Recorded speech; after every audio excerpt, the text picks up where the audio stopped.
بسم اللہ الرحمن الرحیم۔ السلام علیکم ناظرین، حاضر خدمت ہے آپ کا میزبان عبدالقدوس راولپنڈی اسلام آباد کی اور کابل کی تازہ ترین صورتحال کے ساتھ۔ لڑاکا طیارے لو، ڈرون لو، میزائل لو اور افغانستان کو تن دو، یہ بڑی پیشکش کی ہے ٹرمپ نے پاکستان کے army chief general Asim Munir کو۔ دوسری طرف افغانستان نے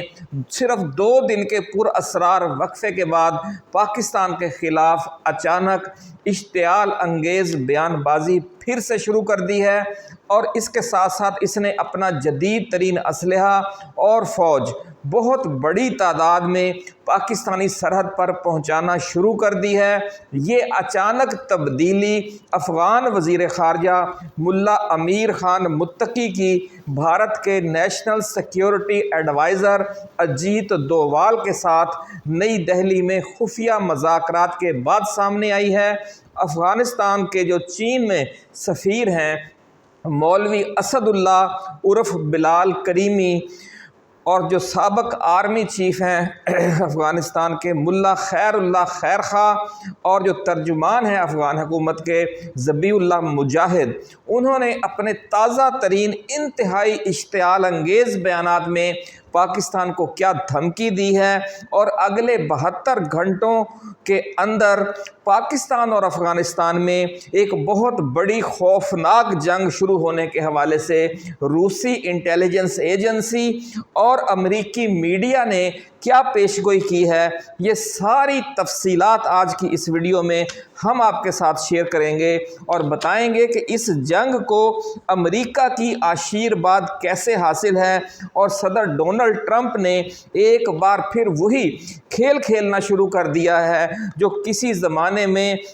بش سینئر نے مشرق وسطیٰ میں کھیلا تھا، اور وہاں پر پھر اپنے اڈے بنا کر اس کھیل کی آڑ میں اس پورے خطے پر قبضہ کر لیا تھا۔ ناظرین، تفصیل میں جانے سے پہلے ہم نئے آنے والے دوستوں کو یہ یاد دلانا چاہتے ہیں کہ یہ چینل آپ کا اپنا ہے، اس لیے آپ اسے سبسکرائب اور فالو کر کے گھنٹی کا نشان ضرور دبا دیں، اور ہماری اس ویڈیو کو شیئر کریں۔ اگر ہماری ٹائم لائن پر موجود کوئی اور ویڈیو آپ کو اچھی لگے تو اس کو شیئر کریں، تاکہ پھر یہ چراغ سے چراغ جلتا رہے۔ مین اسٹریم میڈیا یہ ساری جو صورتحال ہے اس سے آپ کو آگاہ نہیں کر رہا، وہ صرف ایک پکچر دکھا رہا ہے۔ ہمارا یہ اعزاز ہے کہ اللہ کے فضل و کرم سے ہم دونوں جو تصویر کے دونوں رخ ہیں وہ پیش کرتے ہیں، جس طرح آج کی ویڈیو میں ہم پیش کرنے جا رہے ہیں۔ ناظرین،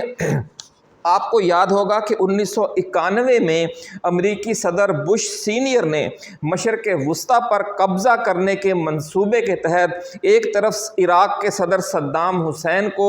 کویت پر حملے کے لیے اکسایا، اور اسے کہا کہ اگر آپ کویت پر قبضہ کریں گے تو امریکہ بالکل مداخلت نہیں کرے گا۔ دوسری طرف اس نے سعودی عرب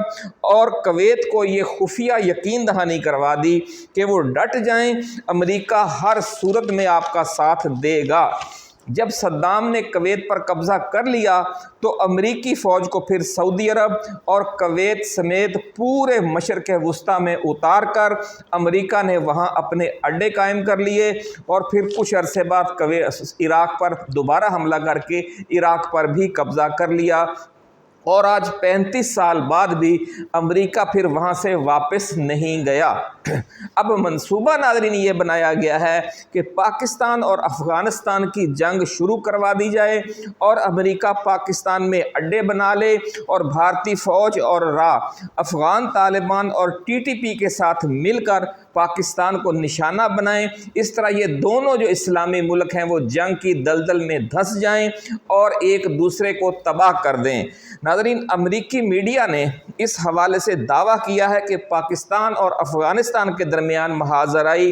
ایک لمبی جنگ میں بدلنے والی ہے، اور ادھر روسی انٹیلیجنس ایجنسی نے رپورٹ دی ہے کہ افغانستان، ٹی ٹی پی اور انڈیا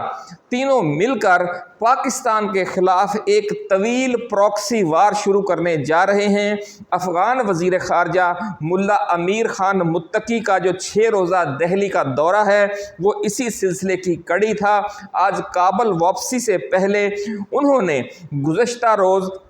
بھارتی نیشنل سیکیورٹی ایڈوائزر اجیت ڈووال سے جو ملاقات کی ہے، اس کے بعد افغانستان کی طرف سے پاکستان کے خلاف انتہائی اشتعال انگیز بیان بازی شروع ہو گئی ہے۔ چین میں افغانستان کے جو سفیر ہیں ملا اسد اللہ بلال کریمی، اس نے پاکستان کو ایک کینسر قرار دیتے ہوئے کہا ہے کہ پاکستانی حکومت اور آرمی چیف ایک شیطانی ٹولہ ہیں۔ یہ سفارتی آداب کے انتہائی منافی یہ اشتعال انگیز جو انہوں نے بیان سوشل میڈیا پر جاری کیا، کچھ دیر کے بعد انہوں نے اس کی وضاحت کیے بغیر پھر یہ بیان ڈیلیٹ کر دیا۔ ناظرین، افغانستان کے سابق آرمی چیف ملا خیر اللہ خیر خان نے کہا ہے کہ پاکستان نے 5 میزائل بنا کر ہمیں دھمکیاں دینا شروع کر دی ہیں، لیکن اسے یاد رکھنا چاہیے کہ ہم نے میزائلوں اور ایئر فورس کے بغیر دنیا کی 2 سپر پاورز کو شکست دی ہے۔ پاکستان کیا چیز ہے؟ انتہائی اشتعال انگیز اس بیان میں ملا خیر اللہ خیر خان نے یہ بھی کہا کہ جناب جب چیونٹی کی موت آتی ہے تو اس کے پر نکل آتے ہیں، یہ جو پاکستان کے پر نکلے ہیں اس کی موت آ گئی ہے۔ یہاں سے ناظرین آپ اندازہ لگا لیں کہ اس وقت کس طرح کی انتہائی اشتعال انگیز بیان بازی جاری ہے اور صورتحال بہت نازک ہو چکی ہے اور جنگ کسی بھی وقت دوبارہ شروع ہو سکتی ہے۔ روسی انٹیلیجنس ایجنسی نے اس حوالے سے اگلے جو 72 گھنٹے ہیں وہ انتہائی نازک قرار دے دیے ہیں۔ افغانستان میں ایک اور بڑی ڈیولپمنٹ یہ ہوئی ہے کہ پاکستان کے خلاف احتجاجی مظاہرے شروع ہو گئے ہیں اور آج انہوں نے یوم فتح بھی منایا ہے پاکستان کے خلاف، اور پاکستانی فوجیوں کی وہ وردیاں جو انہوں نے گرفتار کی ہے اس حالیہ جھڑپ کے دوران، وہ وردیاں اتروا کر وہ کابل سمیت افغانستان کے مختلف شہروں میں ٹانگ دی گئی ہیں اور فتح کا جشن منایا جا رہا ہے۔ اور یہ دعویٰ کیا جا رہا ہے کہ سعودی عرب اور قطر کو جنگ بندی کی درخواست افغانستان نے نہیں کی تھی، پاکستان نے کی تھی۔ اس وقت ناظرین امن کے لیے جو واحد آواز ہے وہ عمران خان کی ہے، جو اڈیالہ جیل میں بیٹھا اس سارے منظرنامے کو، اس پوری سیاست کو سمجھ رہا ہے اور ہمیں بار بار کہہ رہا ہے کہ اس تنازع کا جو حل ہے وہ جنگ میں نہیں ہے۔ اسی لیے انہوں نے کہا کہ چونکہ خیبر پختونخوا کا جو وزیر اعلیٰ تھا ان کی ہدایت کے مطابق اس جنگ کو روکنے کے لیے کوئی کردار ادا نہیں کر رہا تھا، اس لیے انہوں نے ایک نیا وزیر اعلیٰ نامزد کر دیا، اپنی حکومت کی قربانی دے دی۔ لیکن ان کی عمران خان کی یہ ساری جو مخلصانہ ایفرٹ ہے وہ رائے گاہ اس لیے جا رہی ہے کہ کوئی اس ملک میں جائز بات اور جو بصیرت اور دور اندیشی کی بات سننے کے لیے تیار نہیں ہے۔ اور یہ سارے ناظرین جو وارننگ ہے عمران خان کی وہ اب 100% درست ثابت ہونے جا رہی ہے کہ جنگ یا جو حملہ ہے افغانستان پر وہ اس مسئلے کا حل نہیں ہے، یا افغانستان پر جو بمباری ہے وہ اس مسئلے کا حل نہیں ہے، بلکہ دونوں ملک اگر ہم اس راستے پر چلتے رہے تو دونوں ملک افغانستان اور پاکستان بالواسطہ طور پر امریکہ اور بھارت کے قبضے میں چلے جائیں گے۔ خاکم بدہن خاکم بدہن، یہ ساری صورتحال پر ناظرین ہم نظر رکھے ہوئے ہیں اور جو بھی اپڈیٹس ہوں گی وہ آپ کے ساتھ ہم شیئر کرتے رہیں گے، اس لیے آپ اس چینل کو سبسکرائب کر لیں تاکہ آپ کو اپڈیٹس ملتی رہیں۔ اپنا خیال رکھیے گا، اللہ حافظ۔ پاکستان زندہ باد۔